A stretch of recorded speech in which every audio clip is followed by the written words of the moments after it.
شکریہ ایک بار پھر خوش آمدید. بات کر رہے تھے ٹرمپ نے مشرق وسطیٰ کے دورے میں اسرائیل کو جو ہے جس طرح سائیڈ لائن کیا ہے اس پر بہت زیادہ بات ہو رہی ہے اور کیا حاصل کر لیا انہوں نے مشرق وسطیٰ کے دورے کا. اب مولوی صاحب پہلے آپ سے میں جاننا چاہوں گا آپ کو کیا لگتا ہے اس مشرق وسطیٰ کے 4 روزہ جو دورہ تھا سعودی عربیہ قطر اور دیگر ممالک سے بہت کچھ کہا جاتا ہے گین کرنے کے لیے وہ آئے تھے؟ جی میں آپ کو بتاؤں دیکھیں اس میں تو کوئی ڈاؤٹ نہیں ہے انہوں نے گین تو کیا ہے. دیکھیں نا انہوں نے اپنے جو ہے اسلحہ بیچ کے ٹھیک ہے نا 6 بلین کا ایک کو بیچا 600 بلین کا کہ دوسرے کو بھی اتنا بیچا. اس میں تو کوئی دو رائے نہیں ان کے حساب سے تو وہ انہوں نے جو حاصل کرنا تھا کر لیا ہے. مگر اگر دیکھا جائے نا وہ کامیاب اس وقت ہوگا جب یہ جو ہے وہاں کے جو ہے مین چیز جو ہے جو جنگ ہے اس کی جنگ بندی ہونی چاہیے. یہ کہنا کہ جی اس کو میں تو کہوں گا جنگ بندی ہو جب میں کہوں گا کہ جی واقعے میں کچھ ہوا ہے ٹھیک ہے نا جنگ بندی ہوئی نہیں ہے. آپ یہ دیکھیں نا جنگ بندی ہوئی نہیں ہے. ہمارے جو ہے لوگ جو ہے وہاں شہید ہو رہے ہیں مسلمان ٹھیک ہے نا اور اسرائیل مارے چلے جا رہا ہے. یہ تو میں تو اس سے تو میں کہوں گا سارے مسلم ممالک کو کھو کے OIC نے بھی خاموشی دکھائی. لیکن یہ تو ہماری بڑی بدقسمتی ہے اس میں تو کوئی ڈاؤٹ نہیں ہے. ہم سے زیادہ مسلمان ملکوں سے زیادہ تو یورپین احتجاج کر رہے ہیں. یہ تو بدقسمتی ہے اس میں کوئی دو رائے نہیں ہے کہ ہماری بدقسمتی ہے. یہ بڑی اہم چیز ہے. احمد عمر صاحب 600 ارب اور 600 ملین اور اس طرح کی اسلحہ بھی خرید لیا وہ تو اپنا سب بیچ کر فائدے اٹھا لیے انہوں نے. لیکن مسلم ممالک ان کو قائل نہیں کر سکے شاید غزہ کے حوالے سے یا بتا نہیں سکے. پتہ تو ہوگا ٹرمپ کو بھی جو جتنا ظلم ان کا بغل بچہ اسرائیل کر رہا ہے اس کے باوجود بھی وہ وہاں دیکھنے کو تیار نہیں. میں آپ کو بتاؤں یہ بڑی انٹرسٹنگ سچویشن ہے. دیکھیے علامہ نے بھی ایسے نہیں کہا تھا اور قرآن شریف کو اگر آپ پڑھیے تو اس میں بھی بڑا وضاحت سے کہا گیا ہے کہ تم اپنے گھوڑوں کو بھگاتے رہو یعنی ملٹری ایکسرسائز کرتے رہو تاکہ دشمن پہ تمہاری ہیبت تاری رہے. بالکل اتنی زیادہ اہمیت دی گئی عسکری قوت کو. اور علامہ نے بھی کہا کہ افسوس صد افسوس کہ شاہین نہ بنا تو دیکھے نہ تیری آنکھ نے فطرت کے اشارات. تقدیر کے قاضی کا یہ فتویٰ ہے ازل سے ہے جرم ضعیفی کی سزا مر کے مفاجات. بالکل. تو جناب یہ ٹرمپ کو سارا پتا ہے. یہ ممالک جو ہے ان کے پاس بے تحاشا پیسہ ہے لیکن صرف اپنی خاندانوں کو بچانے کے لیے ڈائنسٹی کو بچانے کے لیے بادشاہتی نظام ایک ڈائنگ انسٹیٹیوشن کو بچانے کے لیے یہ فوجیں نہیں رکھتے اور لہٰذا ان کی کوئی حیثیت نہیں ہے. ٹرمپ ان سے آ کے ان کے گردن پہ انگوٹھے رکھ کے ان سے بلینز ڈالر جو ہے لے کے چلا جائے گا کہ میں اور ان کو اسلحہ بیچ رہا ہے. سوچئے آپ وہ اسلحہ کو کیا فائدہ ہوگا جو نہ چلانا آتا ہے نہ استعمال کر سکتے ہیں جس کو اور وہ ان کو بیچ جائے گا.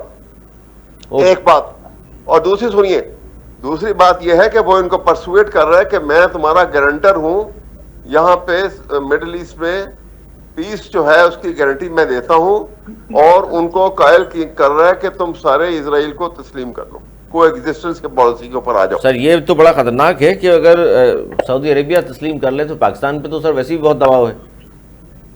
یہ بالکل کوئی اچانبے کی ابھی بھی انڈکلیئرڈ ریلیشن شپ تو ان کے چل رہے ہیں.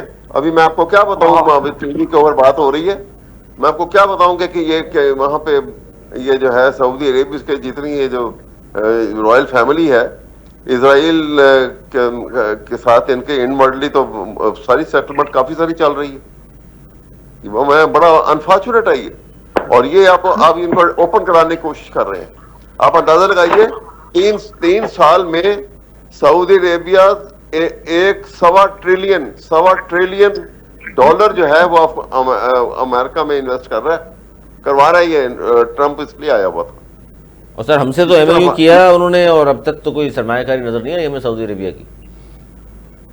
نہیں سعودی عربیہ میں سرمایہ کاری نہیں ہوگی. سعودی عربیہ جو ہے وہ وہاں امریکہ میں کر رہا ہے. نہیں میں امریکہ بھی تو کر رہا ہے وہ. میں نے کہا ہم سے بھی تو MOU سائن کیا تھا انہوں نے. ہمیں کہاں کرے گا کبھی بھی نہیں کریں گے.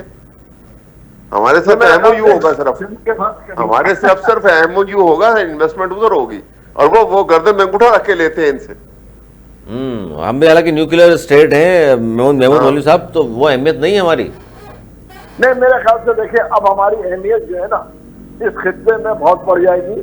جو لوگوں کو غلط فہمیاں تھی وہ میرے خیال سے پورے خطے کو، ٹھیک ہے نا، یہ جو میسج گیا ہے نا، اس سے کافی ملکوں کے سرگرمیاں دور ہوئی، اور ہمارے پاس جو ہے اس وقت بڑا پازیٹیو جو ہے میں کہوں گا رسپانس آئے گا. اس کی وجہ دیکھیں نا کہ یہ اسٹیبلش ہو گیا کہ ایک ملک جو ان سے اکنامی میں 6 گنا کام ہر چیز میں، ٹھیک ہے نا، ان کے آرمی کے بجٹ جو ہے ہم سے 8-9 گنا زیادہ، وی ہیو پرووڈ اٹ. تو اب اس کو مد نظر رکھتے ہوئے میں کہوں گا کہ یہ جو ممالک ہے یہ ہم سے بات بھی کریں گے اور ہماری عزت میں بھی جو ہے اس ملک کے اضافہ ہوگا.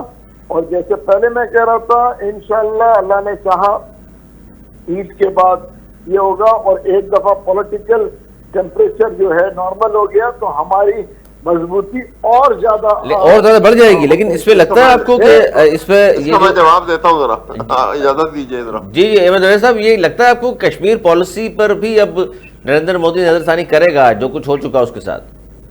دیکھو یہاں تو پاکستان کو ایک مضبوط سٹیپ لینا چاہیے، کیونکہ یہ پرماننٹ سیز فائر کو یہاں پہ رد کر دیں کہ یہ نہیں ہو سکتی ہماری جب تک ہمارے مسئلے انکلوڈنگ کشمیر کے اوپر آپ بات چیت نہیں کرتے. اچھا، یہ ہمیں بالکل یہاں پہ بات کرنی چاہیے، کیونکہ دیکھیں یہ ایشو اب شروع ہوا ہے. سر سیز فائر کا ضمانتی تو ثالثی تو پھر ٹرمپ ہے، امریکہ. تو ٹرمپ نے کہا ہے نا، ویسے تو دیکھیں نا، اس نے سیز فائر کراتے وقت تو یہ کہا کہ جی انکلوڈنگ کشمیر میں سارے مسائل کا حل کروں گا. تو بھارت تو تیار نہیں بیٹھنے کو، پاکستان نے تو ہاں کی ہے. لیکن اب سوال یہ ہے کہ اب دیکھنا دیا کہ اگر اسٹیپ لیتے کیسے ہیں. آپ دیکھیے نا، یہ جب ان کے سر پہ پڑتی ہے، آپ ذرا ہسٹری پہ چلے جائیے. جب 47 میں یہ قبائلی پٹھانوں نے ان کو مارا، ان کے ریگولر فورسز کو، تو نہرو پرائم منسٹر تھا، اس نے باقاعدہ خود یو این او میں ریزولوشن جا کے پٹ کیا تھا کہ یہ یہاں پہ اس کو جنگ بندی کا، اور کہا تھا اور وہاں پہ ایکسیپٹ کیا تھا کہ کشمیر میں پلیبسٹ کروائی جائے، استصواب رائے. ہاں احتساب رائے. اب اندازہ لگائیے، یہ ریزولوشن اور ریکارڈ ہے نہرو کا ایز پرائم منسٹر، اس نے دیا ہوا ہے. لیکن کیا کیا اس کے بعد؟ اسی طرح سے آپ کو پتا ہے کہ جب 1962 میں انڈیا کی اور چائنا کی جنگ ہو گئی تھی، تو اس وقت امریکہ نے پاکستان کو روک دیا تھا کہ تم نے کشمیر پہ حملہ نہیں کرنا. حالانکہ چائنا نے تو کہا تھا کہ جی آ جائیے. ہاں، چائنا نے کہا تھا فوراً کرو، آپ لے لو. اس وقت نہیں کرنے دیا انہوں نے، اور پاکستان خاموش رہا، اس لیے کہ ہماری جب فوجی لیڈرشپ ہوتی ہے نا تو یہ بڑی ان کے تابع ہوتی ہے، اور یہ نقصان ہوا. اسی طرح سے آپ دیکھیں، جب یہ آپ کو پتا ہے ایک بہت انٹرسٹنگ بات ہے، میں اگر 1 منٹ اگر آپ دیں تو میں یہ بڑی انٹرسٹنگ بات بتاؤں. آپ دیکھیے کہ جب یہ جنگ ہوئی تھی سوویت یونین کی اور